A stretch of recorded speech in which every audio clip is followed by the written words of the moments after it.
nos has traído hasta aquí. No nuestras fuerzas ni nuestra bondad.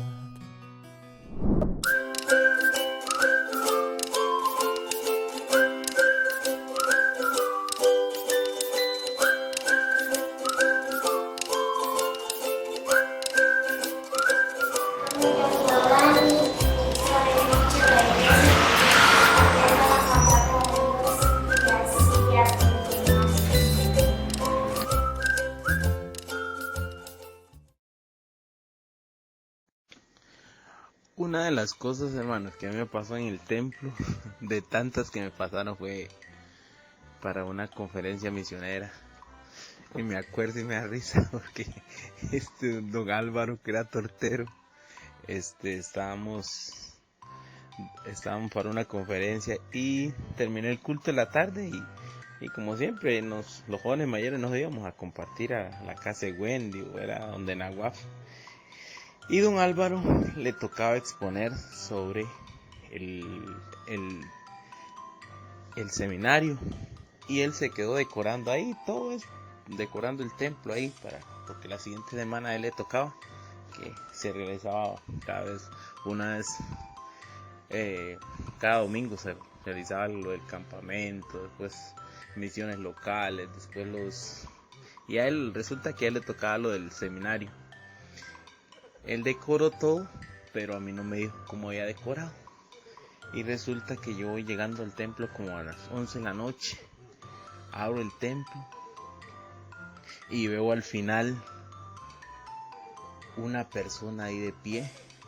Y claro, yo con ese susto, yo creo que es esa persona que está ahí. ¿Y cómo hago ahora para entrar? Y ya con el portón abierto, la alarma ya iba a sonar.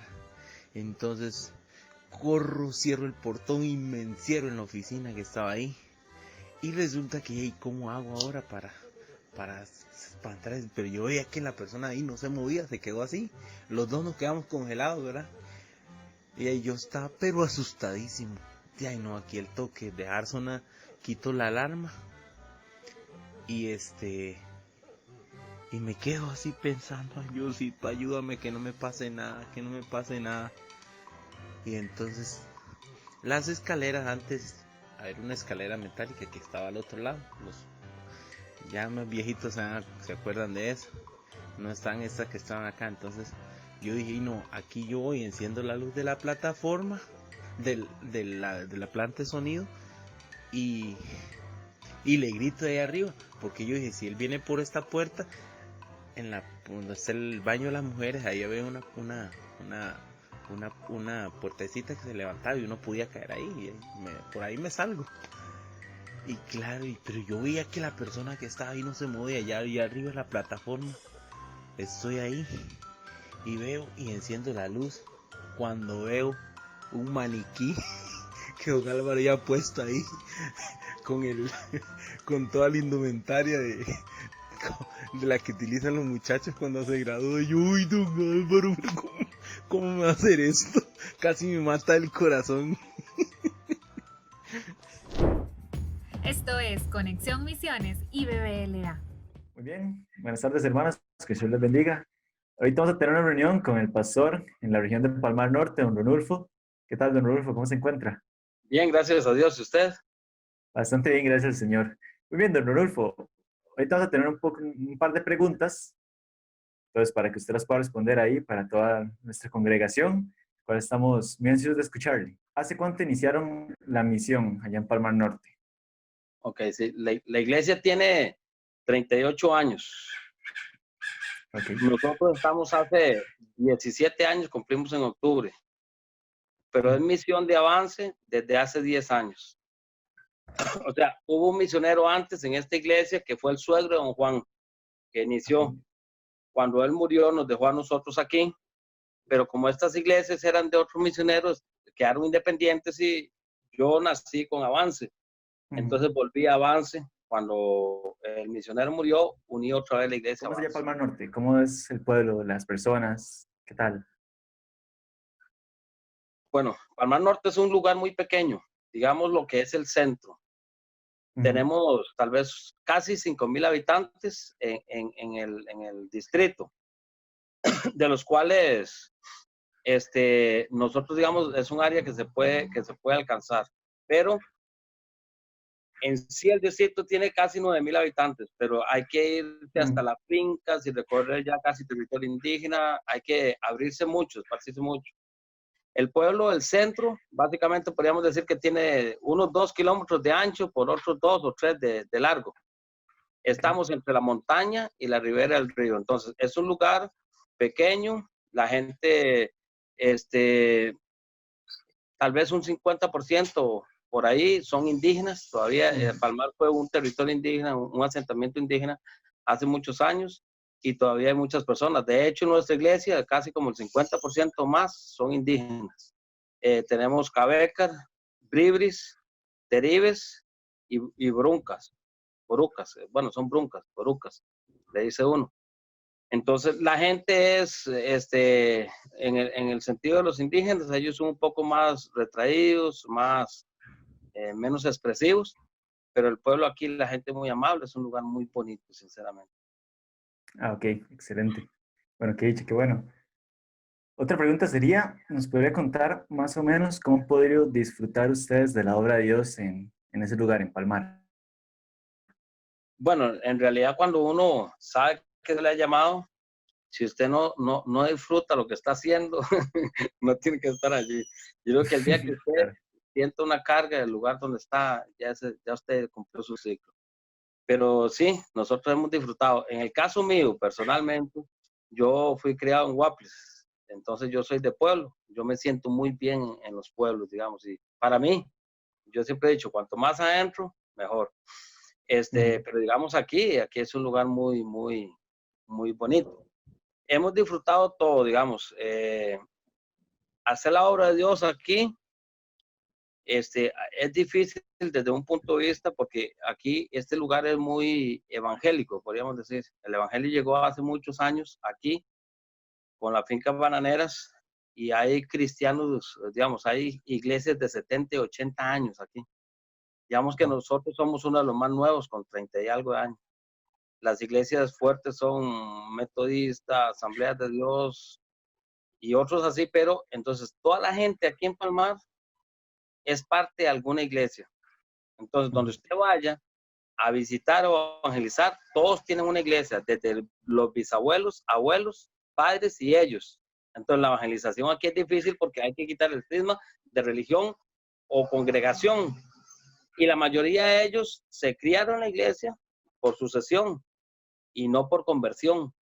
Entonces, sí, uno disfruta mucho llevando a esas personas al conocimiento del evangelio, pero lo que cuesta es que las personas abandonen sus iglesias en las que ya han estado todas las generaciones y se pasen a la nuestra. Se disfruta mucho toda la área, el área, nosotros trabajamos en áreas más rurales, por ejemplo, a 2 horas de aquí tenemos un estudio bíblico en la montaña con los con los teribes. Un poco más acá tenemos con los borucas en un lugar que se llama Chamba, es más o menos 1:30, 2 horas igual.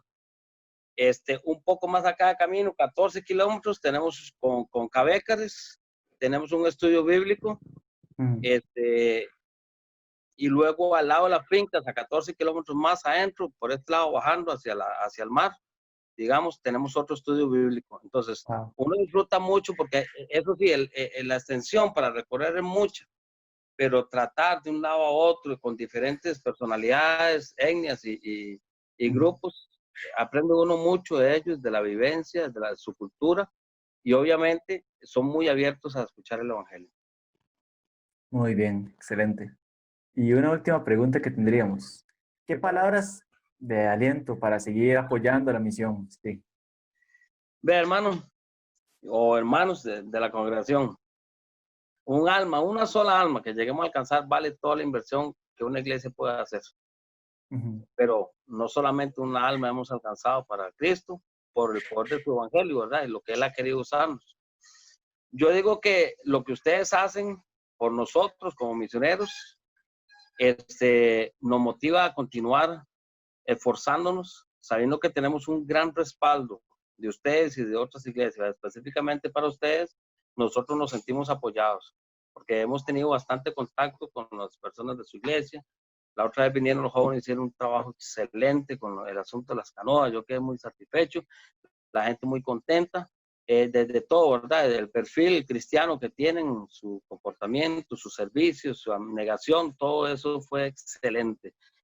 Esas cosas que hace la iglesia, a nosotros nos da mucha motivación de saber que no estamos solos. Estamos muy alejados, estamos a 270 kilómetros de San José. Wow. Pero nunca nos sentimos solos o abandonados. La distancia no, porque gracias a Dios la iglesia es muy cariñosa, muy expresiva, ustedes, ¿verdad? Que nos apoyan. Entonces nosotros sentimos mano a mano su ayuda siempre. Lo que yo les quiero decir es que no nos cansemos de hacer el bien porque a su tiempo segaremos, dice la Biblia, si no desmayamos. Vale la pena invertir en las misiones, vale la pena invertir en las almas, porque Dios hizo el sacrificio y la inversión más grande para alcanzarnos a nosotros. Eso nos dice a nosotros que realmente las almas valen, ¿verdad? Él no escatimó a su propio hijo, sino que Él lo entregó. Entonces, si Dios valoró el precio de un alma y estuvo dispuesto a pagarlo con la muerte de su hijo, quiere decir que las almas son valiosas y vale la pena seguir invirtiendo. Amén. Muchísimas gracias, pastor, por atendernos en este momento. Que se le bendiga grandemente y nos estamos hablando. Y hermanos, ya sabemos entonces seguir apoyando, que el trabajo en la obra del Señor no es en vano. Dios les bendiga. Amén. Amén. Que Dios los bendiga. Muchas gracias por contactarnos y por este tiempo que han dedicado para nosotros. Claro, muchísimas gracias, pastor.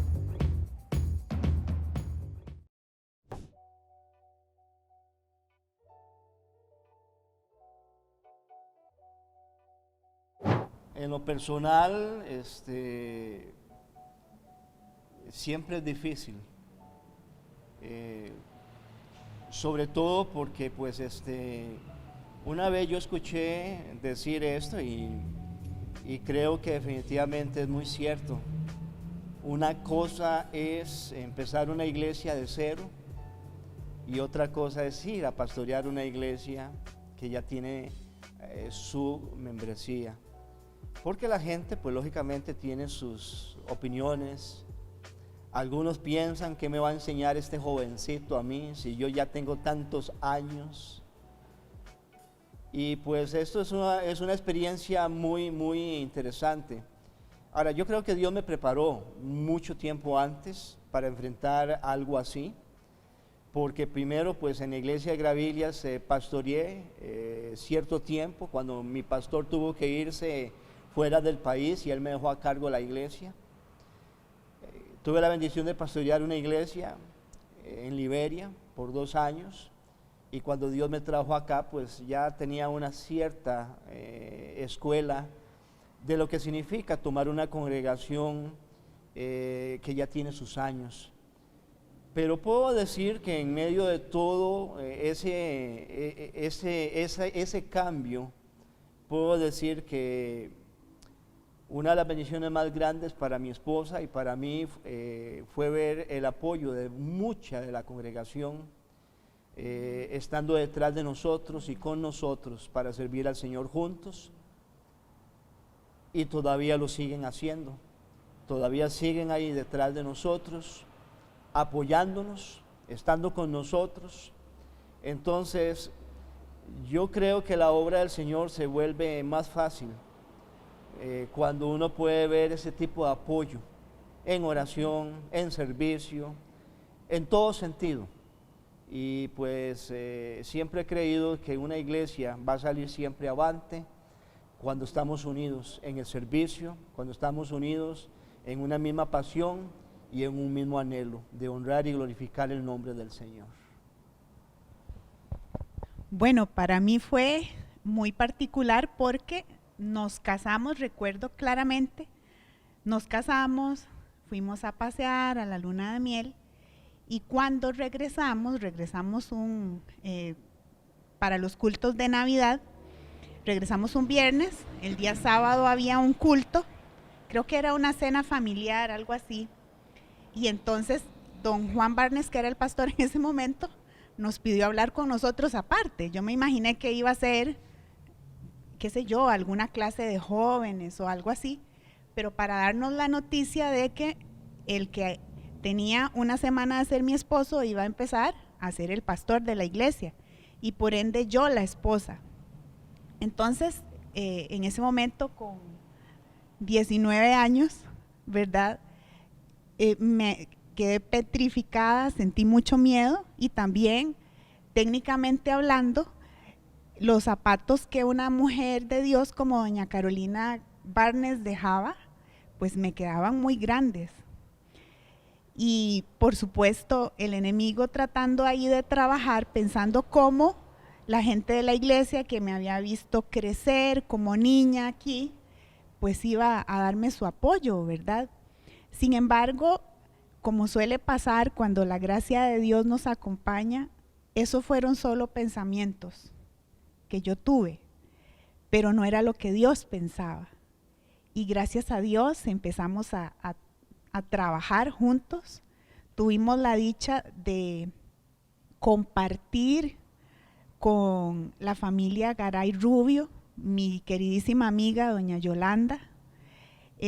Trabajamos mucho, criamos, tuvimos nuestros hijos en tiempos similares, criamos a nuestros bebés, crecimos aquí desarrollando muchos proyectos en infraestructura y también en lo que fue la conformación de ciertas clases de escuela dominical y sociedades de jóvenes para continuar con aquel legado tan grande que nos habían dejado las personas que habían estado aquí antes que nosotros.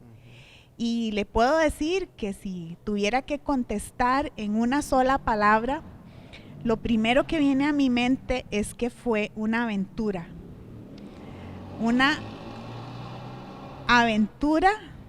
de la mano de Dios, con la presencia de Dios y con la bendición de Dios.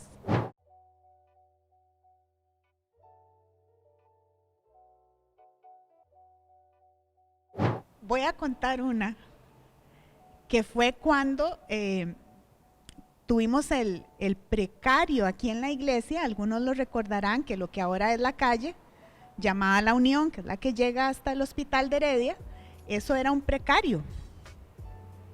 Resulta ser que, bueno, crecimos aquí, gente del precario venía, había niños que se congregaban con nosotros, pero tenía sus particularidades, ¿verdad? Por el tipo de costumbres que suelen manejarse en algunos lugares como estos. Entonces, una vez hubo un tiroteo, cuando el culto de las 6 de la tarde había empezado, y recuerdo que el hermano José Peraza, que trabajaba en el OIJ, nos decía, todos al suelo, ¿verdad? Porque imagínese usted, era un tiroteo y no sabíamos de dónde venía. Pues no nos tiramos al suelo, pero decidimos pasar el culto a las 5 de la tarde hasta el día de hoy. Y también aunado a eso, cuando a mi hija Priscila le preguntaban la dirección de la casa de ella decía que vivía en el Pecario. Bueno, yo creo que han habido eventos muy lindos y muy preciosos dentro de estos años en la iglesia, pero siempre recuerdo uno donde tuvimos una sociedad de jóvenes y teníamos un programa especial para los jóvenes señoritas de la iglesia. No me acuerdo en sí si era el Día de los Enamorados, algo estábamos celebrando y había comida en las mesas que estábamos preparando porque ya era la actividad que seguía. Y yo me acuerdo que fue impresionante porque en el momento en que ya estábamos casi por comer, tembló. Se vino un temblor, pero fuertísimo. Y yo me acuerdo que los jóvenes y las señoritas salieron corriendo. No pudimos detenerlos. Cada uno se fue para su casa, cada uno salió en carrera para huir del temblor y viera cómo sobró comida ese día. Fue algo increíble. Aprovechamos yo creo que hasta para repartir en la escuela dominical de de ese domingo. Y es una anécdota bonita, ¿verdad? Porque ya no esperábamos un temblor esa noche, ese sábado.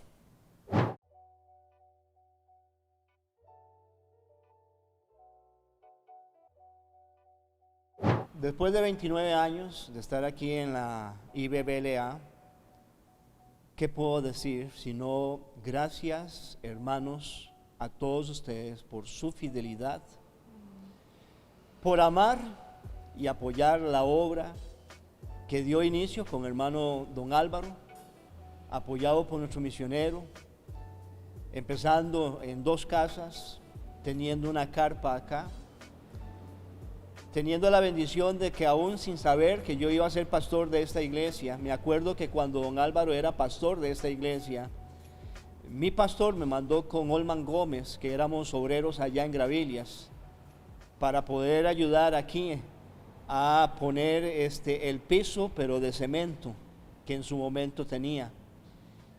Y jamás me imaginé que Dios me iba a permitir después, años después, ser el pastor de esta iglesia. Y ha sido un privilegio, ha sido un honor saber de que hemos contado con familias que han tenido todo su corazón aquí, apoyando y sirviendo junto con nosotros. Y les animamos a que puedan seguir adelante, porque todavía apenitas estamos empezando. Dios tiene muchas cosas más todavía. 40 años de historia, pero esa historia continúa. Continúa con usted y conmigo, y con los que vienen atrás de nosotros. Seamos fieles como lo hemos sido hasta el día de hoy. Y gracias a todos ustedes por su apoyo. Pues yo no es mucho lo que tengo que añadir. Ya mi esposo dijo en realidad mucho de lo que yo sentía. Yo quiero enfatizar en el hecho de que la historia continúa. Por la gracia de Dios, juntos hemos construido una historia. Hemos venido dejando un legado donde se puede decir que de esta iglesia, gracias a Dios, han salido siervos, siervas a diferentes ministerios de impacto incluso nacional e internacional, por gracia de Dios. Vamos a tener una hija si Dios así lo permite. Pero aquí en la comunidad hay mucho que hacer. Y necesitamos de ustedes. Dios quiere que ustedes sigan sirviendo.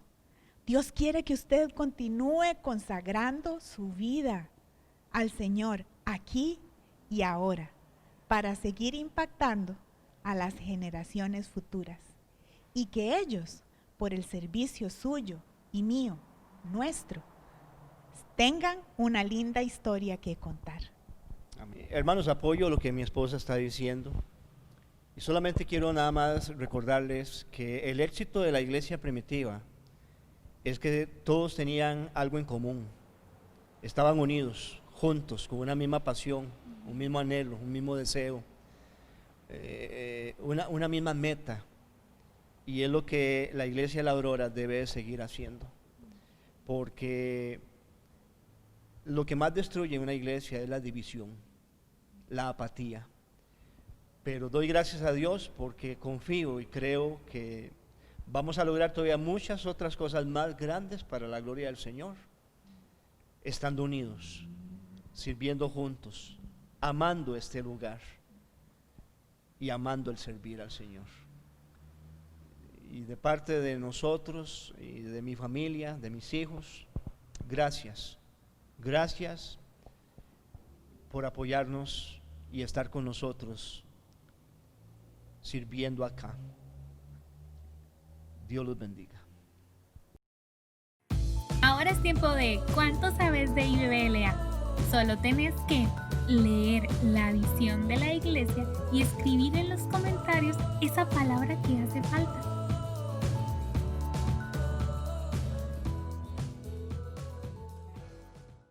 Hermanos, esta tarde quiero dar gracias a Dios nuevamente, estamos reunidos y qué gozo, qué bendición el poder ver tantos hermanos hoy en la mañana conectados y espero y confío en el Señor que igual en esta tarde tenemos una buena cantidad de hermanos y hermanas y visitantes que nos están acompañando a través de este culto.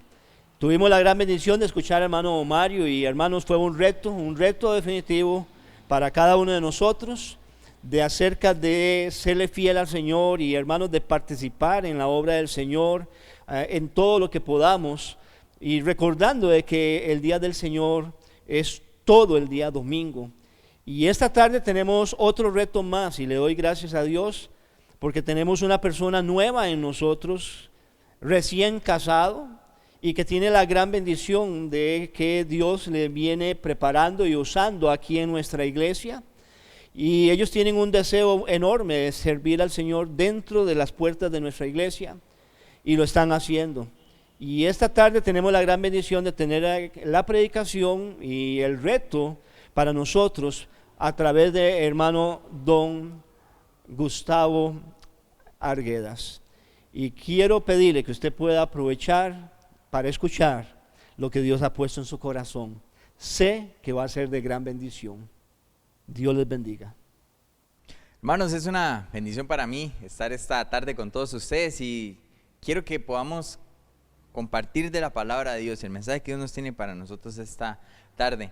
Agradecer también la oportunidad que se me da de predicar en medio de tantos pastores de años que han tenido ya una vida de estar en iglesias, comenzando obras, comenzando estudios bíblicos, como lo es Mario en la mañana, y pastores que llevan de pastorear lo que yo llevo de vida o más. Entonces, de verdad que para mí es un gran honor, con tan poco tiempo, con tan poca experiencia también, el hecho de que el pastor me haya dado la oportunidad de compartir con ustedes esta tarde. Y también quiero agradecer que dentro de los 40 años de esta iglesia, los últimos 2 años, yo he podido ser parte de esta congregación, y el pastor tuvo a bien el poder permitirme a mí el entrar a estudiar como estudiante del seminario, y hasta ahora hemos seguido adelante. Y quiero decirles, para mí el mayor honor que puede tener un hombre es el compartir de la palabra de Dios. Entonces, acompáñenme a leer el versículo lema, el que está aquí, primero de Crónicas, capítulo 28, versículo 20. Recordarles, están a tiempo todavía. Mi esposa está esperando sus videos diciendo el versículo de memoria. Usted con su familia, póngalo en Facebook, mándenlo al WhatsApp de alguno de nosotros, y vamos a estar el último domingo, la otra semana, publicándolo, hermano. Anímese y vamos a practicar. Entonces, acompáñeme, busque su Biblia, espero que ya todos la tengamos en mano. Dice primero Crónicas, capítulo 28, versículo 20, nuestro verso lema de este mes. Después de esto vamos a estar orando. Dijo además David a Salomón su hijo: anímate y esfuérzate, manos a la obra, no temas ni desmayes, porque Jehová Dios, mi Dios, estará contigo. Él no te dejará ni te desamparará hasta que acabes toda la obra para el servicio de la casa de Dios, de Jehová. Padre bueno, te damos gracias, Señor, porque podemos reunirnos como tu iglesia, aún estando en nuestros hogares.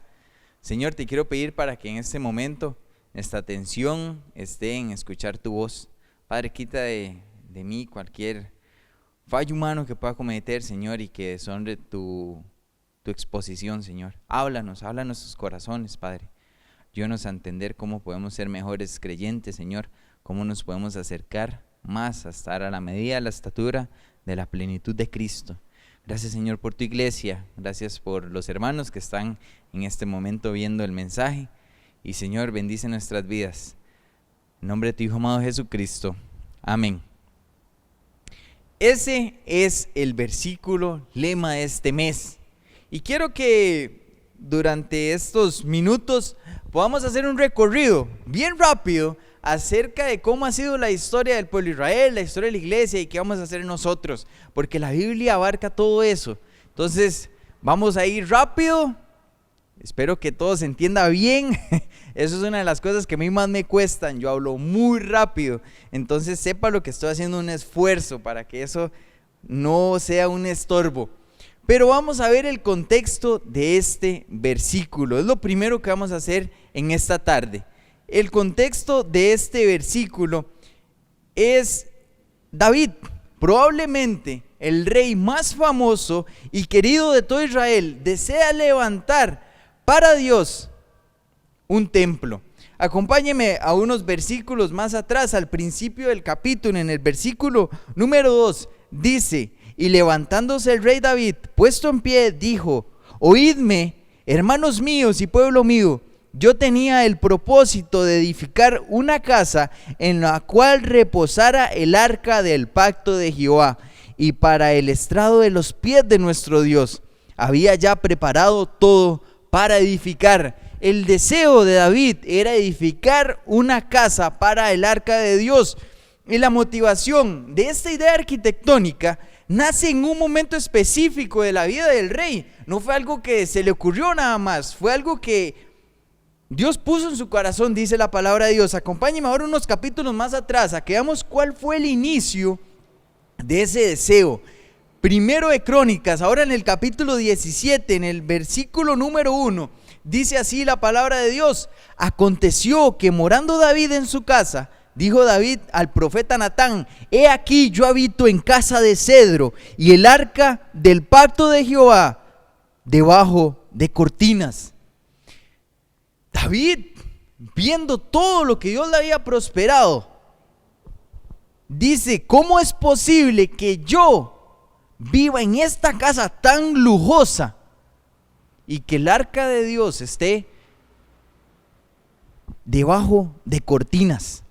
El arca de Dios, el tabernáculo, era algo increíble.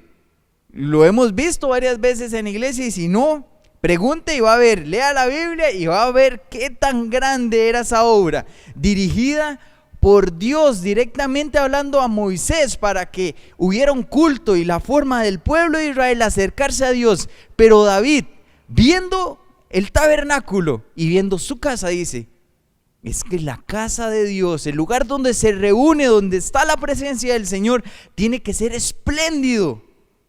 Y entonces, si continuamos leyendo, primero Crónicas, vamos de nuevo en el capítulo 28, y esto va a ser una lectura larga, así que le pido que me acompañe. Vamos a leer desde el versículo 20 hasta el versículo 18 del capítulo siguiente. Entonces, dice así la palabra de Jehová. Empezamos con el verso lema. Dijo además David a Salomón su hijo: anímate y esfuérzate, y manos a la obra, no temas ni desmayes, porque Jehová Dios, mi Dios, estará contigo. Él no te dejará ni te desamparará hasta que acabes toda la obra para el servicio de la casa de Jehová. He aquí, los grupos de los sacerdotes y de los levitas para todo el ministerio de la casa de Dios estarán contigo en toda la obra. Asimismo, todos los voluntarios e inteligentes para toda forma de servicio, y los principales y todo el pueblo para ejecutar todas tus órdenes. Estos son palabras de David a su hijo Salomón. Y continúa diciendo: después dijo el rey David a toda la asamblea, a todo el pueblo que estaba ahí, dijo: solamente a Salomón mi hijo ha elegido Dios. Él es joven y tierno de edad, y la obra grande, porque la casa no es para hombre, sino para Jehová Dios. Yo con todas mis fuerzas he preparado para la casa de mi Dios oro para las cosas de oro, plata para las cosas de plata, bronce para las de bronce, hierro para las de hierro, y madera para las de madera, y piedras de ónice, piedras preciosas, piedras negras, piedras de diversos colores, y toda clase de piedras preciosas, y piedras de mármol en abundancia. Ponga atención a todo lo que está preparando David, porque la obra era muy especial. Continúa: además de esto, ¿se puede algo más? Pues sí, por cuanto tengo mi afecto en la casa de mi Dios, yo guardo en mi tesoro particular oro y plata, que además de todas las cosas que he preparado para la casa del santuario, he dado para la casa de mi Dios. 3,000 talentos de oro, de oro de Ofir y 7,000 talentos de plata refinada para cubrir las paredes de la casa. Oro, pues, para las cosas de oro, y plata para las cosas de plata, y para toda la obra de las manos de los artífices. Y quien quiere hacer hoy ofrenda voluntaria a Jehová. David pone las cosas claras frente al pueblo y le dice: vean, eso es todo lo que yo voy a poner. No es una obra en la que yo estoy distante, no es una obra donde yo soy el rey y los mando a ustedes a hacerla. Yo me comprometo como rey a poner mis cosas primero. Y ahora les dice: ¿ustedes qué quieren hacer? Leamos lo que respondió el pueblo. Entonces los jefes de familia, versículo 6, y los príncipes de las tribus de Israel, jefes de millares y de centenas, con los administradores de la hacienda del rey, ofrecieron voluntariamente y dieron para el servicio de la casa de Dios 5,000 talentos y 10,000 dracmas de oro, 10,000 talentos de plata, 18,000 talentos de bronce y 5,000 talentos de hierro. Todo el que tenía piedras preciosas las dio para el tesoro de la casa de Jehová en mano de Jehiel Gersonita. Y se alegró el pueblo por haber contribuido voluntariamente, porque de todo corazón ofrecieron a Jehová voluntariamente. Ese es el corazón de un pueblo animado ante la expectativa de que su rey les dice: vamos a hacer una obra excelente, un edificio incomparable para adorar a Dios. Y todo el pueblo se anima y dice: vamos, estamos con usted, rey, y ponemos nuestras cosas también. Continuamos leyendo. Asimismo se alegró mucho el rey David y bendijo Jehová delante de toda la congregación. Y dijo David, pongamos atención a las palabras del rey en el momento donde él primero le dice a su hijo: usted va a llevar la obra de Dios, la obra para el servicio de la casa de Jehová. Después de decir estas palabras, en el versículo 20 del capítulo 28, anima al pueblo y les dice: vean, esto es todo lo que yo voy a dar. Y el pueblo se anima y dice: esto es todo lo que nosotros vamos a dar. ¿Y qué pasa cuando todo el pueblo animado quiere trabajar para que la obra, la casa donde iba a estar la presencia de Dios, fuera construida? David alaba, dice: bendito seas tú, oh Jehová, Dios de Israel, nuestro Padre, desde el cielo y hasta el cielo. Pon atención, este versículo es hermoso. Tuya es, oh Jehová, la magnificencia y el poder, la gloria, la victoria y el honor, porque todas las cosas que están en los cielos y en la tierra son tuyas. Tuyo, Jehová, es el reino, y tú eres excelso sobre todo. Las riquezas y la gloria proceden de ti, y tú dominas sobre todo. En tu mano está la fuerza y el poder, y en tu mano el hacer grande y el dar poder a todos. Ahora pues, Dios nuestro, nosotros alabamos y loamos tu glorioso nombre, porque ¿quién soy yo y quién es mi pueblo para que pudiésemos ofrecer voluntariamente cosas semejantes? Pues todo es tuyo, y de lo recibido de tu mano te damos, porque nosotros extranjeros y advenedizos somos delante de ti, como todos nuestros padres, y nuestros días sobre la tierra, cual sombra que no dura. Oh Jehová, Dios nuestro, toda esta abundancia que hemos preparado para edificar la casa a tu santo nombre, de tu mano es, y todo es tuyo. Yo sé, Dios mío, que tú escudriñas los corazones y que la rectitud te agrada. Por eso yo, con rectitud de mi corazón, voluntariamente te he ofrecido todo esto, y ahora he visto con alegría que tu pueblo reunido aquí ahora ha dado para ti espontáneamente. Jehová, Dios de Abraham, de Isaac y de Israel, nuestros padres, conserva perpetuamente esta voluntad del corazón de tu pueblo y encamina su corazón a ti. Preciosas palabras de David hacia el pueblo, diciendo que por generaciones esa obra pudiera perdurar y fuera para alabar a Dios. Eso es lo que deseaba un rey que tenía un compromiso profundo, no un compromiso de labios para afuera, un compromiso verdadero, no de decir, sino de hacer. Y esa acción motivó a un pueblo a entregarse también en adoración a Dios. David muere, no ve ese templo. Dios le da las instrucciones para hacerlo y no logra ver esa maravillosa obra. Pero Salomón la logra. Él la hace. No hubo y creo que no habrá ningún templo como el que edificó Salomón. Yo soy muy claro con esto. También creo que David fue muy culpable de lo que pasó. David era muy responsable. Él preparó demasiadas. Esto es solo un resumen de la cantidad de preparativos que David tenía, porque su corazón estaba comprometido. Recordemos que le dije que esto iba a ser un resumen. Este es el pasaje más largo.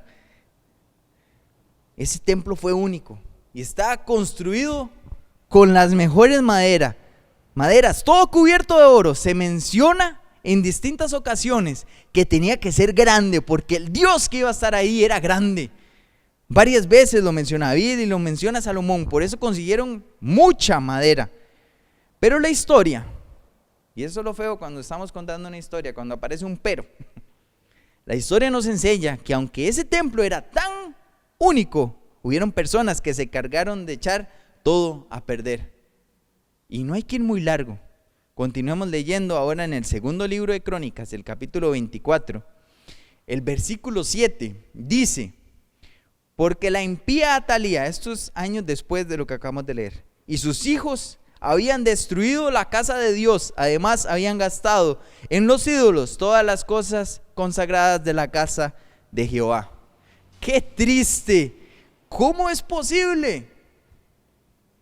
Todo el esfuerzo de David y Salomón y el pueblo había sido desperdiciado por personas que no valoraron lo que se hizo. Gracias a Dios, ahí estaba el rey Joás. Leemos en el versículo 13, dice así: hacían pues los artesanos la obra, y por sus manos la obra fue restaurada, y restituyeron la casa de Dios a su antigua condición y la consolidaron. Gracias a Dios, porque aún así, aunque hubieron personas que destruyeron ese templo, hubo alguien que se levantó y lo reparó. Pero la historia de Israel es increíble. Aún así los años vuelven a pasar y otra vez generaciones sin temor de Dios, alejadas de entender y apreciar las palabras de David, vuelven a destruir el templo, por lo que es necesario que llegue Josías. Lo estuvimos viendo hace unos meses aquí en la iglesia, quien además de restaurar el templo, encuentra los rollos de la ley. Y esto es aún peor. Es muy desanimante el ver que la condición en la que se encontraba el pueblo de Dios, no solo dejan de lado y que el templo esté destruido, que se vaya deteriorando con el tiempo, sino que incluso la palabra de Dios estaba por ahí perdida. Así que esto es un paréntesis. No nos deberíamos de extrañar que también nos pase a muchos creyentes que tenemos la Biblia ahí olvidada. Me decía mi abuela hace unas semanas: qué triste cómo uno se parece tanto al pueblo de Israel. Y sí, nos parecemos demasiado al pueblo de Israel. Y así le pasa a muchos creyentes que dejan la palabra de Dios ahí tirada, olvidada. Y eso pasó en el pueblo. Un pueblo que descuida de la casa de Dios hasta el punto de olvidar la palabra de Dios, eso tiene sus consecuencias. Y eso fue lo que pasó con el pueblo de Israel. Conocemos la historia. El pueblo se aleja al tal punto de Dios que es llevado cautivo a Babilonia. Y no solo eso, el imperio de Babilonia se lleva a una parte del pueblo, a los príncipes. Esa es la historia de Daniel. Pero no solo se lo llevan, sino que de paso destruyen el templo. Totalmente destruido. Bueno, aún más tarde, el pueblo vuelve a ser, el templo vuelve a ser edificado. Entonces podemos pensar, bueno, ya está todo bien. Qué salvada, aunque el templo se destruyó, alguien más lo levantó. No, Ageo no nos narra eso. Acompáñenme ahora a otro salto temporal. Les dije que hemos ido rápido. Ageo, un libro complicado de encontrar. Ageo capítulo 2, versículo 3. ¿Quién ha quedado entre vosotros que haya visto esta casa en su gloria primera? ¿Y cómo la veis ahora? ¿No es ella como nada delante de vuestros ojos? Qué difícil. Esa obra que se había hecho, ¿qué costó? que le costó al pueblo. Era como nada cuando se comparaba con la grandeza del templo de Salomón. Y ahora usted se puede estar preguntando, ¿y eso qué tiene que ver con la iglesia o el aniversario? Bueno, creo que el Antiguo Testamento nos da muchísimos ejemplos de lo que debemos y no debemos hacer como creyentes. Esto lo creo por lo que dice 1 Corintios capítulo 10, el versículo 11. Dice así: y estas cosas les acontecieron. En el contexto de este versículo, Pablo viene hablando de muchos acontecimientos que sucedieron al pueblo de Israel y cómo eso también parecía o lo hacen los creyentes ahora. Ahora el versículo dice: y estas cosas les acontecieron como ejemplo y están escritas para amonestarnos a nosotros, a quienes han alcanzado los fines de los siglos. Y viendo el ejemplo, o en este caso el mal ejemplo de Israel, y cómo no honraron a través de los años el que en ese tiempo era la casa de Dios, debemos estar alerta de qué vamos o debemos hacer nosotros como creyentes aquí y ahora. Ya el templo de Israel no es la casa de Dios. Incluso en este momento el templo no existe. No existe un templo en Israel que se considere ni por el mismo pueblo como la casa de Dios. Ahora Dios habita en el creyente. Todo esto nosotros lo estuvimos viendo en la sociedad de jóvenes. Es bien sencillo, es doctrina básica. Pero como estamos haciendo un recorrido, vamos a ir bien rápido a los versículos. Ahí estamos en 1 Corintios, vamos al capítulo 6, el versículo 19. Dice la palabra de Dios: o ignoráis que vuestro cuerpo es templo del Espíritu Santo, el cual está en vosotros, el cual tenéis de Dios, y que no sois vuestros. Nosotros somos el templo del Espíritu Santo. Sabiendo que Dios, el Espíritu y Jesús son uno, también somos templo de Dios. Nuestro cuerpo es templo de Dios. Y acompáñenme a 1 Timoteo. Esto lo estuvimos, como les dije antes, viendo en la sociedad de jóvenes. 1 Timoteo, el capítulo 3, los versículos 14 y 15, dice la palabra de Dios así: esto te escribo, aunque tengo la esperanza de ir pronto a verte, para que si tardo sepas cómo debes conducirte en la casa de Dios, que es la iglesia del Dios viviente, columna y baluarte de la verdad. Este versículo nos dice, Pablo nos está diciendo que la iglesia es la casa de Dios. Y sabemos que nosotros, los creyentes unidos en un lugar específico, somos la iglesia local. Entonces, ya va agarrando un poco de forma. La iglesia es la casa de Dios. El templo somos nosotros, los creyentes salvos por gracia, que nos reunimos en un lugar determinado. ¿Qué puede ser? Ahorita aquí en la Aurora, los hermanos en San Rafael. Y no podemos. Bueno, sí, pero no debemos ser creyentes del estilo de fuegos artificiales. ¿Qué es esto? Que se sienten llenos de emoción y conforme va pasando el tiempo, se van apagando poco a poco.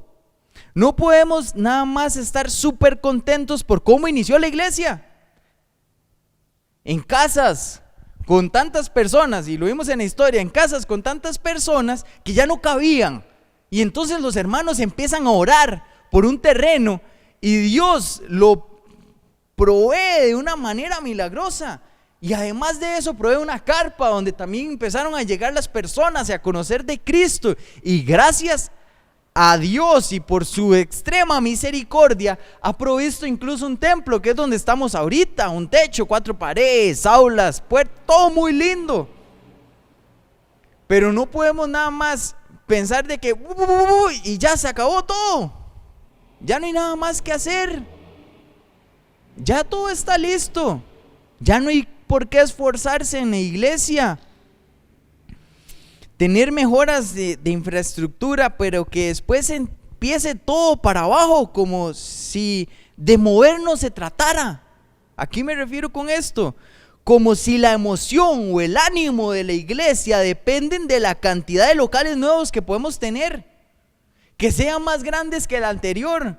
yo dentro de los 2 cortos años que he estado aquí, tuve la oportunidad de estar con Mario y con Stephanie allá en San Rafael, reunidos en la noche en un salón comunal que estaba a la par de un parquecito, y gracias a Dios por eso. Y qué emoción cuando escuché, Mario, vamos a alquilar un lugar, y qué dicha. Y yo fui con ellos y estuve en una escuelita en el salón comunal, y estuve en una escuelita en el segundo local que tuvieron, y ahora están en otro local más bonito, y yo sé que están pensando en uno más grande.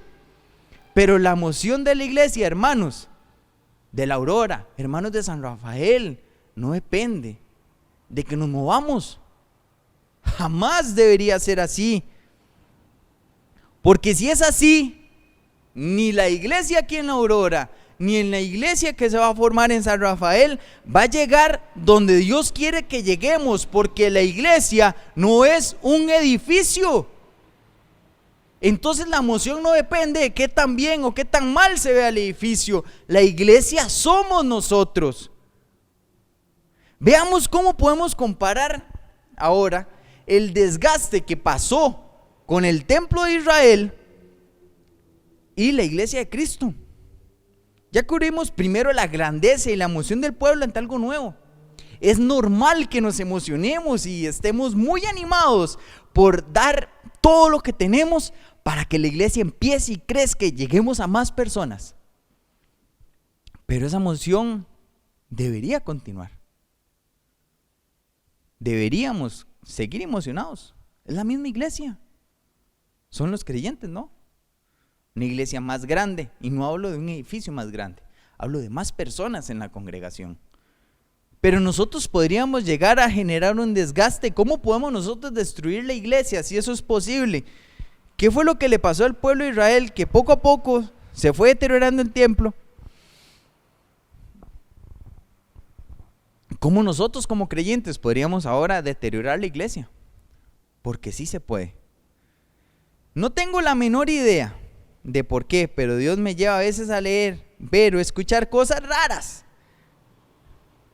para los momentos donde me da la oportunidad de enseñar. Y le voy a pedir que yo le voy a estar leyendo algunos puntos acerca de lo que Dios me dio la oportunidad de leer esta vez. Leo para ustedes. Dice, ¿cómo matar a tu iglesia? Todavía estoy indeciso de qué voy a hacer en esta parte de la edición. Entonces, estaba pensando en que fuera algo así como pasos para matar tu iglesia. En primer lugar, pongan atención a estas cosas. Eso no se me ocurrió a mí. Yo no soy tan inteligente como a mí se me ocurra. Pero se los voy a compartir. Dice, en primer lugar, para matar su iglesia, no vengas. Si viene, venga tarde. Al venir, venga de mal humor. Al salir de la iglesia, pregúntese, ¿para qué vine? Ese es el paso número 1. Usted puede empezar a matar su iglesia con esa actitud. Número 2, nunca, pero jamás, hermano y hermana, acepte un cargo en la iglesia. Vale más seguir criticando a los demás. Visite otras iglesias a cada rato para enseñarle al pastor que él no es quien lo manda a usted. Hay que guardar la independencia. El pastor tiene que saber que yo soy independiente. Tiene que saber que no me manda a mí, yo puedo ir donde yo quiera, cuando yo quiera. Esa es la segunda actitud que puede matar la iglesia. Haz que el pastor se gane el dinero. Haga que el pastor se gane su salario. Y deje que él haga todo el trabajo, para eso se le paga, ¿no? Al acudir a la iglesia, siéntese muy atrás, cerca de la puerta. Y no cante. O si cante, cante sin ganas. El siguiente, no dé sus diezmos, sus ofrendas por adelantado. ¿Sí? ¿Cómo? Espérese, al menos hasta recibir lo que su dinero vale. Si usted llega al culto y no siente que lo que recibió durante el servicio fue suficiente para lo que usted va a dar en diezmos y ofrendas, entonces no lo dé, hasta que lo den. Como si esto se tratara de pagar o no un servicio. Y así usted va a empezar a matar la iglesia.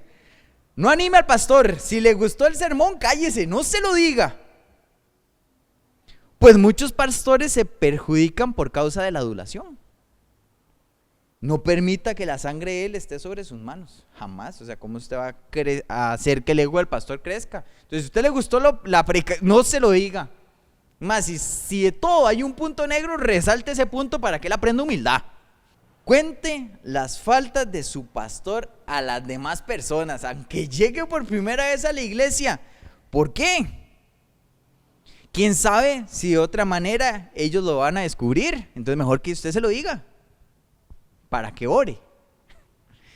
Así usted empieza a matar la iglesia. No traiga nunca a nadie con usted a la iglesia. Jamás, jamás, jamás. Eso no se hace. Y no haga nada para ganar a otros miembros nuevos. Por lo menos mientras la congregación tenga ese pastor que usted sabe que no va a hacer las cosas bien. Mejor que se lo maneje con estos poquitos. Así usted va a empezar a matar la iglesia. Si hay algunos miembros de la iglesia que están animados y que sirven y que trabajan, no deje de protestar, porque eso es una asociación exclusiva. Ellos sirven, yo no, entonces ellos no deberían estar haciendo eso. No deje que eso pase. Hable mal de ellos, haga chismes de ellos, y así usted sigue matando a la iglesia. Si su iglesia, por mala fortuna, es una iglesia feliz y armoniosa, condénela por ser tibios o indiferentes o por falta de celo, condénela por lo que sea, aunque usted se lo tenga que inventar. Cooperando, como lo acabamos de sugerir, de seguro, hermano y hermana, usted va a matar su iglesia, va a matar la congregación en la que usted se reúne. ¡Qué feo! Yo cuando lo estoy leyendo decía, qué duro. Dios me ha permitido estar en muchas congregaciones, pero yo he visto eso en muchos lados también. He visto a muchas personas que dicen ser hermanos en Cristo, que muestran estas actitudes cada vez que pueden venir, cada vez que se dignan a ir a la iglesia, porque también son los que más faltan, son los que menos escuchan de la palabra de Dios. Y no lo voy a dejar con eso, sería muy raro. Bueno, ahí hasta luego, así es como usted mata a la iglesia, no. Vamos, ¿qué es lo que dice la palabra de Dios acerca de estas malas actitudes? Son 7 las que voy a estar resaltando ahorita. Entonces, de igual manera, vamos a ir rápido. Número 1, no venir a la iglesia. Acompáñenme a Hebreos, el capítulo 10. Hebreos capítulo 10, versículo 25, y sé que todos ya saben cuál es ese versículo. No dejando de congregarnos como algunos tienen por costumbre, sino exhortándonos, y tanto más cuando veis que aquel día se acerca. Ese es el versículo por excelencia cuando se habla de asistir a la iglesia o de la falta de la asistencia en la iglesia. Y eso normalmente lo conocemos y lo utilizamos para arrinconar a los hermanos. Yo voy a llamar en esta ocasión versículos hachazo. Son buenísimos, usted se los sabe, usted se los tira al hermano para que el hermano se sienta bien mal y diga, uy, hermano, usted es un impío porque no viene a la iglesia. Y la Biblia dice, no dejando de congregarse como algunos tienen por costumbre. Yo le doy gracias a Dios por el seminario. Les estoy diciendo que llegué a la iglesia y lo primero que hice, literalmente, después de ser miembro, fue ir al seminario. Y en la clase de Hebreos, el profesor Alejandro nos enseñó que ese versículo no se trata o no está hecho para el nuevo creyente, está hecho para el creyente que lleva tiempo en la iglesia, el creyente maduro. Es el creyente maduro el que no debe dejar de congregarse, es el que debe ser el ejemplo de que en cada servicio él está presente. Y no hablo de cada domingo a las 9:30 de la mañana, hablo del domingo a las 9:30, del domingo a las 5, del miércoles, de la sociedad de jóvenes, si usted es joven. Y es que, pero soy joven, no soy maduro. Usted puede ser maduro siendo joven y usted puede asistir a todos los cultos. Y es muy interesante, capítulos atrás, Hebreos 5:12 nos dice, porque debiendo ser ya maestros después de tanto tiempo, tenéis necesidad de que se os vuelva a enseñar cuáles son los primeros rudimentos de las palabras de Dios, y habéis llegado a ser tales que tenéis necesidad de leche y no de alimento sólido. Es el creyente maduro el que tiene que asistir, pero muchas veces los que deberían ya ser maduros en la iglesia No lo son, y eso es muy triste. Hermano y hermana, si usted quiere llegar a la madurez, asista a los cultos. Hermano y hermana, si usted lleva años en la iglesia, asista a los cultos. Nada lo exime a usted de venir a la iglesia. Usted debería venir, es para su bien. La segunda mala actitud que vimos, no servir y que el pastor haga todo. Acompáñeme a Efesios capítulo 4, versículos 11 al 16. Efesios 4, del 11 al 16 dice la palabra de Dios: Él mismo constituyó a unos apóstoles, a otros profetas, a otros evangelistas, a otros pastores y maestros, a fin de perfeccionar a los santos para la obra del ministerio, para la edificación del cuerpo de Cristo, hasta que todos lleguemos a la unidad de la fe y del conocimiento del Hijo de Dios, a un varón perfecto, a la medida de la estatura de la plenitud de Cristo, para que ya no seamos niños fluctuantes, llevados por doquier de todo viento de doctrina, por estratagema de hombres, que para engañar emplean con astucia las artimañas del error, sino que siguiendo la verdad en amor, crezcamos en todo en aquel que es la cabeza, esto es Cristo, de quien todo el cuerpo bien concertado y unido entre sí por todas las coyunturas que se ayudan mutuamente, según la actividad propia de cada miembro, recibe su crecimiento para ir edificándose en amor. Hermanos, Dios constituyó, Dios le dio a usted dones, Dios le dio a usted talentos para que sirva en la iglesia. No solo el pastor, todos tenemos que servir. Ponga en las manos de Dios a través de su iglesia el poder hacer cada vez más grande y mejor la obra de Dios aquí en Aurora, en San Rafael, para edificarnos unos a otros. Estamos para servir. Jesús fue el máximo ejemplo de servicio y entrega hacia sus discípulos y los apóstoles, y el cristiano parece que se le olvidó esto. Y no me refiero a que usted no me puede decir de memoria todos los posibles versículos que usted se acuerde de esta realidad. Yo sé que usted me va a decir, y que todos conocemos, Jesús le lavó los pies a los discípulos, Jesús le dio pan a las personas, Jesús murió por el pecador. Si Jesús es el mayor ejemplo de servicio, eso todos lo sabemos, pero no se trata de que usted lo sepa, es que nosotros lo vivamos. Debemos de vivir según la realidad del servicio de Cristo. Y nosotros ahora servimos a Cristo a través de servir a los hermanos en la iglesia. No piense que usted viene a la iglesia para que lo sirven, para que lo sirvan. Usted viene a la iglesia para servir. Desinterés y apatía. Y yo no me voy a poner no les voy a decir un versículo. Hermanos, ustedes saben qué es desinterés y apatía. Lo vemos muchas veces. Es más, hermanos, yo me atrevería a decir que toda esta situación ha hecho más notorio quienes tienen desinterés y apatía, porque siendo tan sencillo el hecho de que usted agarre su celular y pueda escuchar perfectamente el mensaje de la palabra de Dios, pero no se digne hacerlo, demuestra el desinterés. Cuando llegamos a la iglesia, vean, yo les quiero retar, porque tienen tiempo para pensarlo. Esta situación se va a acabar, aunque no lo parezca. Yo sé que se va a acabar. Va a llegar un momento donde todo el mundo, la sociedad, vuelva a la normalidad. Y vamos a tener todas las bancas aquí puestas. Y vamos a volver a venir a la iglesia. Probablemente nos lavemos las manos a la entrada, pero vamos a volver a venir a la iglesia. Y hermano, yo le reto, ¿quiere ser una extraña iglesia? Una muy, muy, muy rara. Hermanos, en San Rafael, ¿quieren ser una iglesia muy peculiar? Comprométanse a llenar las primeras bancas. Eso. Así que una iglesia sea muy rara, porque todo el mundo busca las de atrás. Y hermano, no se engañe pensando que es porque yo no busco los primeros asientos. No malinterprete la Biblia.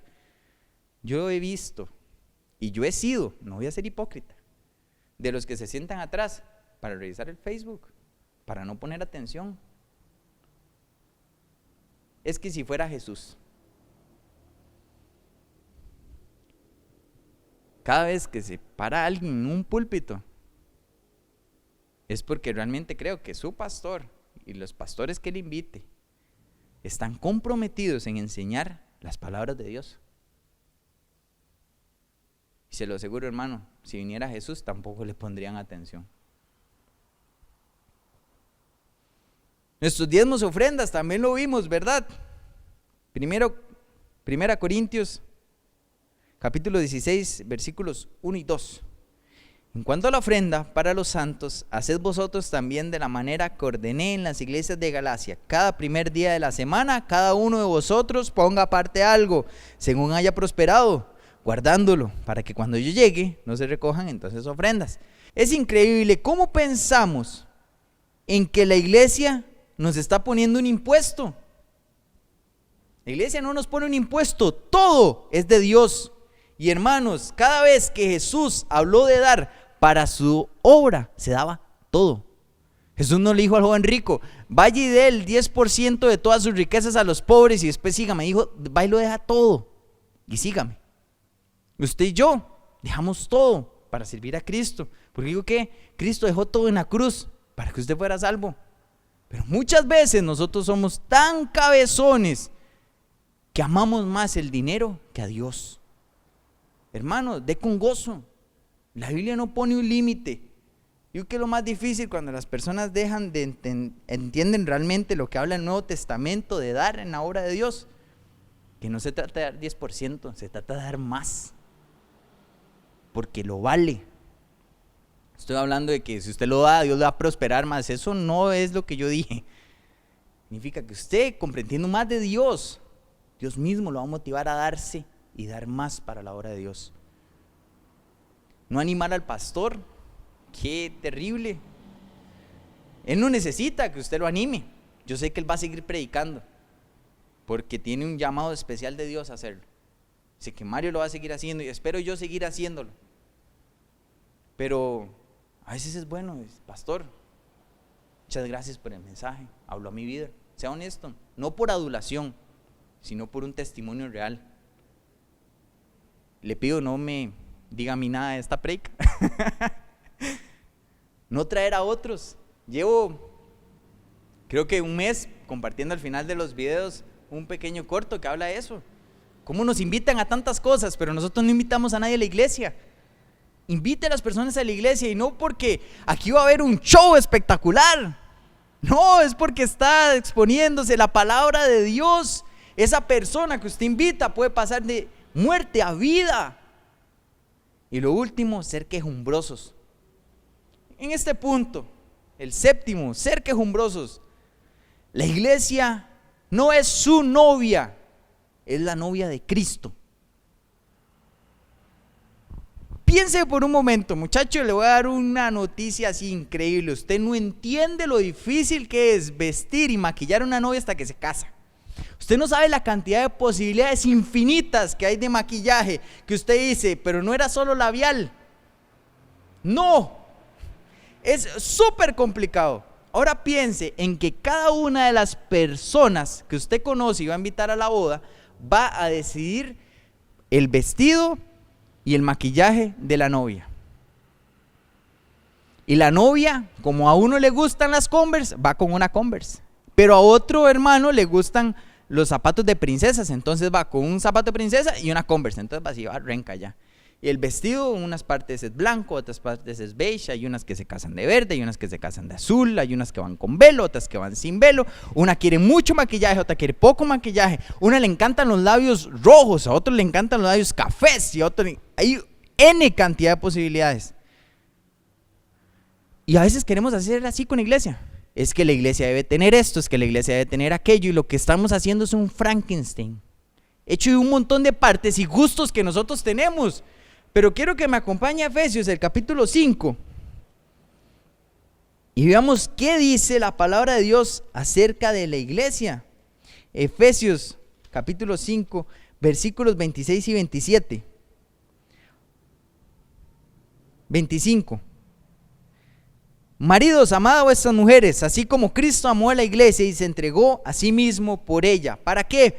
Para santificarla, habiéndola purificado en el lavamiento del agua por la palabra, a fin de presentársela a sí mismo una iglesia gloriosa, que no tuviese mancha ni arruga ni cosas semejantes, sino que fuese santa y sin mancha.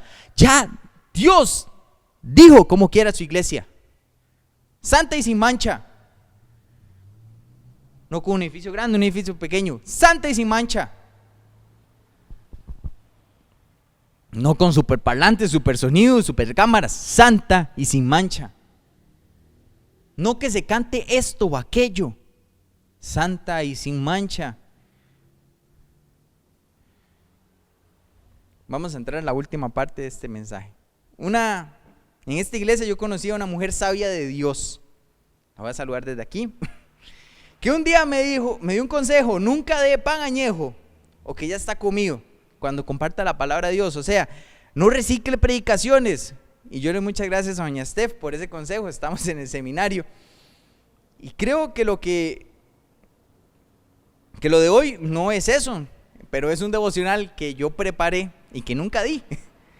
Un devocional que a través de los meses se ha ido mejorando de una manera muy breve. Quiero que hablemos acerca de la vida cristiana. ¿Te acuerdas que les hablé acerca de los versículos hachazos que usamos en la iglesia? Pues yo, siendo un niño, tuve la fantástica idea, nos cambiamos esa vez de iglesia, ya yo había sido bautizado, y el pastor, yo vi que no le hizo mucha gracia que un niño de unos 9 años quisiera ser miembro. Cuando usted es un niño de 9 años y se hace miembro de una iglesia, creo que es más por el hecho de decir que porque usted tenga voz o algo, opinión. Pero yo dije, yo me voy a preparar. Y ese día yo agarré la Biblia, hermanos, y ahí para arriba y para abajo, busqué, porque yo sabía que en alguna parte hablaba de que ninguno tenga en poco tu juventud. Antes bien, ese ejemplo. Yo solo agarré la primera parte porque era la que me convenía y lo busqué, y cuando el pastor me dijo, yo le dije: pastor, ve, aquí dice ninguno tenga en poco tu juventud. Ahora entiendo, después de casi 15 años de eso, que todavía ni tan siquiera ha llegado a la edad que tenía Timoteo cuando Pablo se lo escribe. Y entiendo que es muy especial lo que está escribiendo Pablo. Pablo escribe porque tiene un testimonio increíble en 1 Corintios capítulo 11:1. Dice: sed imitadores de mí, así como yo de Cristo. Eso solo un hombre de Dios lo puede decir. Y escribe varias cartas. Entre esas escriben 2 muy especiales: Timoteo y Tito, a pastores jóvenes. Mi esposa ha pasado todo el mes hablando de Tito. Y como ella me comentó eso, me acordé de este mensaje. Quiero por último decirle, hermanos, cómo deberíamos ser nosotros como creyentes en la iglesia. Pablo los cubre muchos puntos en Tito, el capítulo 2, los versículos del 1 al 8. Así que acompáñenme a leer. Vamos a ir leyendo y analizando un poco. Dice 1: pero tú habla lo que está de acuerdo con la sana doctrina. Primero, que los ancianos sean sobrios, serios, prudentes, sanos en la fe, en el amor, en la paciencia. Cuando estaba describiendo todo lo del mensaje, yo decía, no puedo dejarlos tan... El mensaje tiene que ser motivador. No se trata que yo los desanime acerca de lo que es la iglesia. Yo amo la iglesia, de verdad amo la iglesia. Nací en una iglesia, crecí en muchas iglesias, y mi amor por la iglesia ha aumentado más y más. Y no se trata de que es que como Dios usted lo llamó, no hablo de eso. Muchacho, muchacha, niño, niña, adulto, el amor por la iglesia debe estar siempre en nuestros corazones. Pero tenemos que saber cómo deberíamos comportarnos dentro de la iglesia. Y Pablo se lo dice a Tito, que los ancianos sean sobrios, serios, prudentes, sanos en la fe, en el amor, en la paciencia. Hermano, que usted lleva años en la iglesia, le ruego que analice si su vida se acerca a esos parámetros tan especiales. Hacer referencia de los ancianos a un oficio ministerial, tenían que ser serios. También se puede traducir como reverentes. Y es un requisito que no se limita a la reverencia a Dios, que aquí se supone, sino que también se refiere a ser honorables y solemnes. Debemos de ser sensibles, sensatos, saludables en la vida espiritual. Yo quiero llegar a ser un anciano en la iglesia. Hermanos, demostremos con nuestra vida que hemos llegado a eso. Hermanas, el hermano Eduardo Garay nos compartió mucho acerca de esto, de la importancia de ustedes en la iglesia. Las ancianas, dice el versículo 3, asimismo sean reverentes en su porte, no calumniadoras, no esclavas del vino, maestras del bien. Una anciana en este contexto eran aquellas mujeres que ya no tienen la responsabilidad de criar hijos, con una edad en ese momento alrededor de los 70 años. Hermanas, si usted llega a una edad de 70 años, no crea que ya usted no tiene nada que hacer por la iglesia, tiene muchísimo más que hacer por la iglesia. Dios ya la ha formado a usted y ha permitido que usted forme su familia. Hay muchas otras hermanas en la iglesia que necesitan que usted las instruya. Jóvenes, señoritas que se acaban de casar o que no saben lo que es el matrimonio y necesitan que una hermana madura en Cristo les enseñen cómo ser buenas creyentes. Por eso nos dice el versículo 4 y 5, que enseñen a las mujeres jóvenes a amar a sus maridos y a sus hijos, a ser prudentes, castas, cuidadosas de su casa, buenas, sujetas a sus maridos, para que la palabra de Dios no sea blasfemada. Prudentes, es decir, discretas y puras. Mantener con excelencia un hogar piadoso para el esposo y los hijos es una responsabilidad de la mujer cristiana que no es susceptible a la negociación. Eso es lo que dice la palabra de Dios. Sujetas. Esto va en contra de toda la idea feminista radical que existe, pero es lo que nos pide la palabra de Dios. Que no sea blasfemada. Este es el propósito de la conducta piadosa de esas hermanas. Eliminar cualquier posibilidad de oprobio a las escrituras. Para que una persona se convenza de que Dios puede salvar del pecado, necesita ver a alguien que vive una vida santa. Hermanas, ustedes pueden ser un precioso ejemplo de eso. Dios las quiere utilizar en eso. Dios las quiere utilizar para que formen a otras hermanas. Las más ancianas formen a las más jóvenes. No me refiero que todas las hermanas de la clase de sabiduría sean las únicas. Hermanas, si usted tiene 20, forme una de 15. Si usted tiene 25, forme una de 20. Si usted es mayor, forme una menor. Si usted lleva 20 años en la iglesia, 10 años, 15 años y llega una nueva creyente, dediquémonos, no solo las hermanas, todos, a formar a los nuevos creyentes. ¿Por qué? Vea, exhorta a los jóvenes a que sean prudentes. Lo siguiente que dice en el versículo 6. 7, para todos. Esto dice, va dirigido a Tito, el que era el encargado, pero para todos, hermanos, presentándote tú como ejemplo de buenas obras. Usted y yo, cualquiera que sea la posición, si usted está a cargo de una clase escuela dominical, si usted está a cargo de la ruta, si usted está a cargo de recoger las ofrendas, lo que sea que hagamos en la casa de Dios, debemos ser ejemplo, presentándonos nosotros como ejemplo de buenas obras en la enseñanza, mostrando integridad, seriedad. Si usted tiene el honor de presentar la palabra de Dios, y no me refiero solo a predicar, si usted tiene una clase, hagámoslo con seriedad. Palabra sana e irreprochable, de modo que el adversario se avergüence y no tenga nada malo que decir de vosotros. Que todas las personas que están alrededor de la iglesia, donde estemos, San Rafael, La Aurora, el fin de Costa Rica, el fin del mundo, en Alaska, si se pase una iglesia ahí, que las personas que estén alrededor no puedan decir nada malo de la iglesia, como un conjunto de cada creyente. Como no pueden decir nada malo de usted, no pueden decir nada malo de la iglesia. Como no pueden decir nada malo de su hermano, no pueden decir nada malo de la iglesia. Porque la iglesia, ya lo dije, no son 4 paredes, somos nosotros. Hermano y hermana, una iglesia que se dedica a formar nuevos creyentes es una iglesia que está en la voluntad de Dios. Es una iglesia que se asegura el permanecer. Si queremos permanecer, tenemos que enseñar a otros. Una iglesia que discipula, una iglesia que forma creyentes, una iglesia que forma cristianos. Es una iglesia que se mantiene, que no anda de aquí para allá, un creyente que no anda de aquí para allá. Nosotros, si queremos edificar la iglesia, tenemos que edificar al creyente, no un edificio, al creyente. El creyente maduro y formado va a permanecer y va a ser posible, como dijo Mario, en 10 años. Y digo yo, lo dijo también don Álvaro, don Juan, dentro de 40 años, que la iglesia siga proclamando la verdad del evangelio. Somos hermanos y debemos formarnos los unos a los otros, edificarnos, mostrar que no estamos para destruir, no andamos en chismes, no andamos en malas actitudes, sino que de verdad, si usted quiere que la iglesia continúe, que la obra de Dios sea engrandecida, formemos creyentes. Tenemos la responsabilidad de formar a alguien más. Sí se puede. Es que yo no sé lo suficiente. Aprenda. Es que ¿quién me enseña? Hable con nosotros. Nosotros podemos formarlo.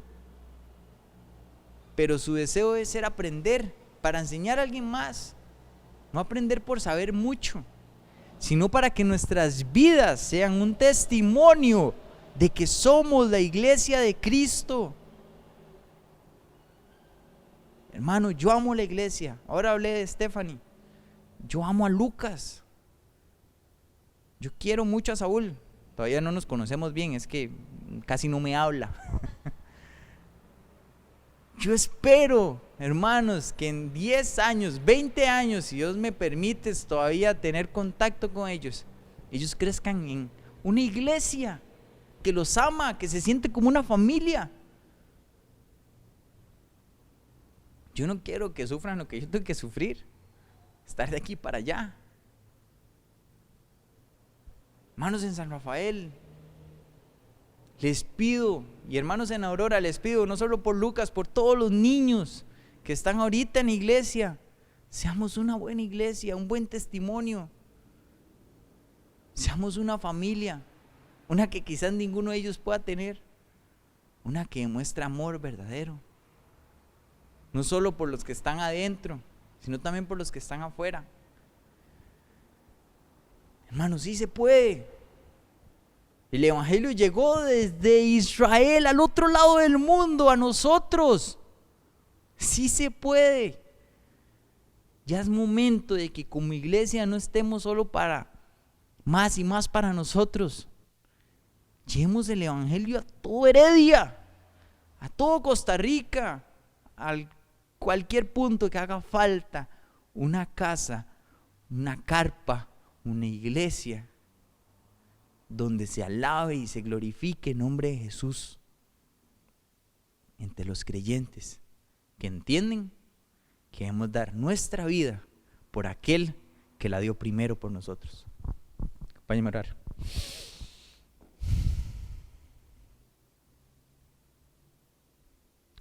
Gracias, Dios, porque en tu plan perfecto ya estaba escrito, Señor, que llegáramos a la verdad de tu evangelio.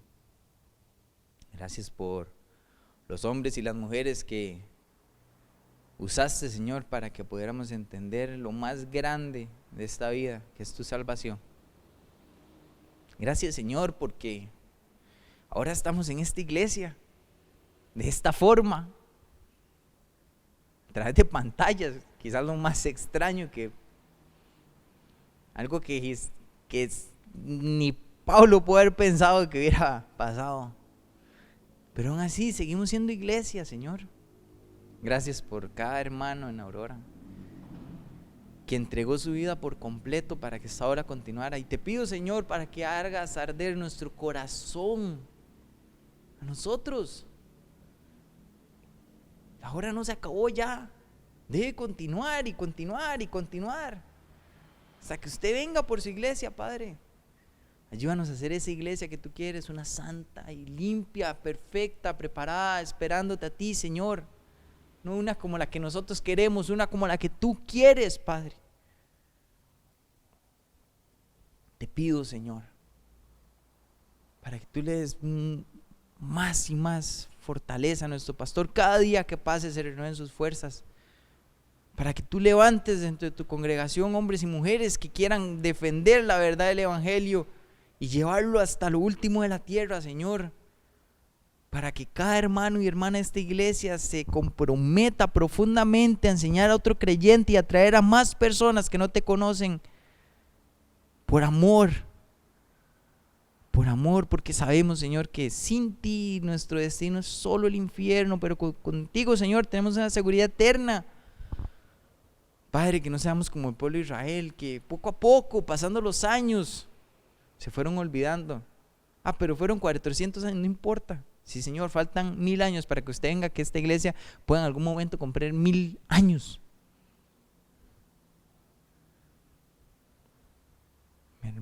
Señor, ayúdanos a transmitir vida cristiana, amarte como te amó David, Señor, a comprometernos con tu casa como lo hizo él, y más, Señor. Te ruego, Padre, para que cada familia enseñe a sus pequeños hijos, Señor, a amar tu iglesia, para que cada joven aprenda que no importa cómo está el mundo, cómo a veces está la iglesia, no hay ningún lugar más especial para estar que tu casa, Señor, entre los creyentes como una familia. Ayúdanos, Señor, a tener ese corazón. Ayúdanos, Padre, a que la Aurora sea una iglesia que permanezca firme en la doctrina, Señor, y con los brazos abiertos para recibir a aquel que no cree o al creyente que quiere ser formado, Padre, para honrarte y glorificarte. Gracias, Señor, por todas tus bendiciones. Gracias, Padre, porque tú nos has puesto en este lugar con un motivo. Ayúdanos, Señor, a ser fieles a Él. Y que cuando tú vengas por nosotros, por alguno en específico, por todos como iglesia, puedas hallar siervos fieles, Señor, buenos. Gracias, Padre, porque nos has hecho ver y estar en lo mejor que puede existir en la tierra, Señor, que es tu iglesia. Ayúdanos a vivir vidas que reflejen esa grandeza y maravilla que es la novia de Cristo, Señor. En nombre de tu Hijo amado Jesucristo, te damos gracias, te pedimos todo. Amén. Hermano, hermana, ha sido un placer para mí el poder compartir de la palabra de Dios y de verdad espero que haya sido de bendición como lo fue para mí estudiar todo esto. Que Dios los bendiga grandemente.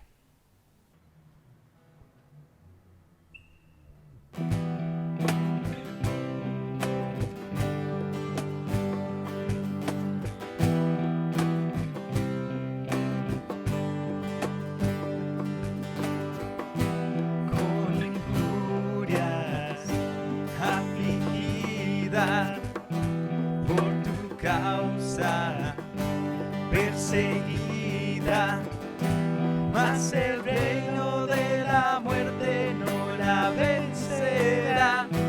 A tu amada para siempre preservarás, aunque bramen y se agiten las aguas, la iglesia prevalecerá. Sobre la roca firme está, hasta el final con nosotros estarás, a tu pueblo guardarás.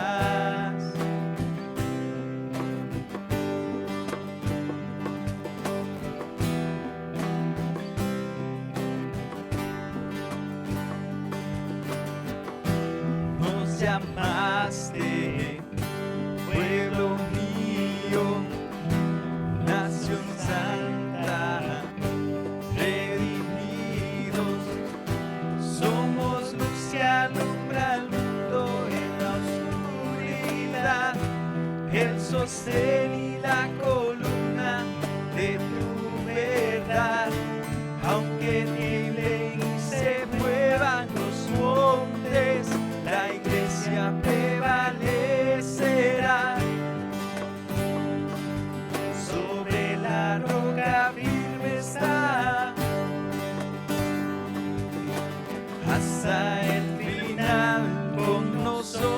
nosotros estarás, a tu pueblo guardarás.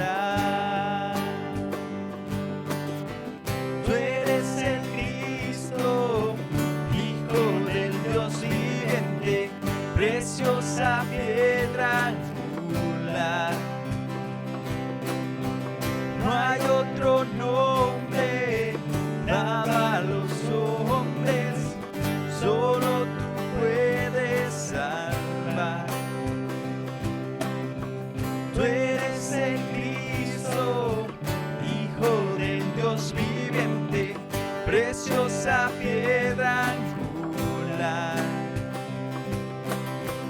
No hay otro nombre dado a los hombres, solo tú puedes salvar.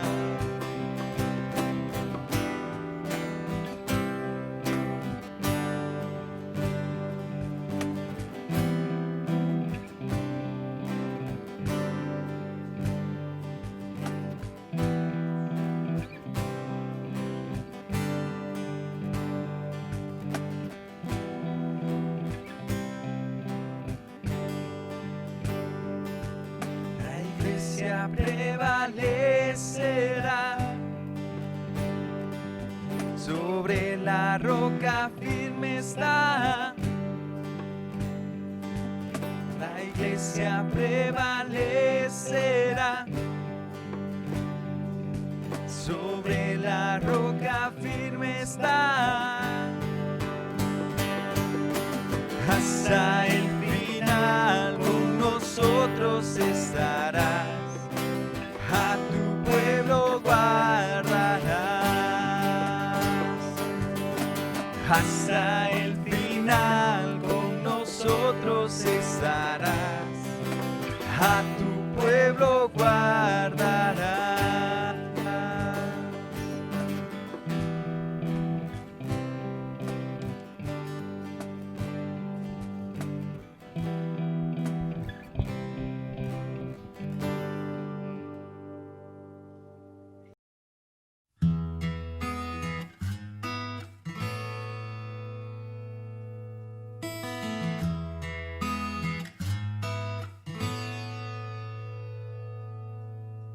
Tú nos has traído hasta aquí,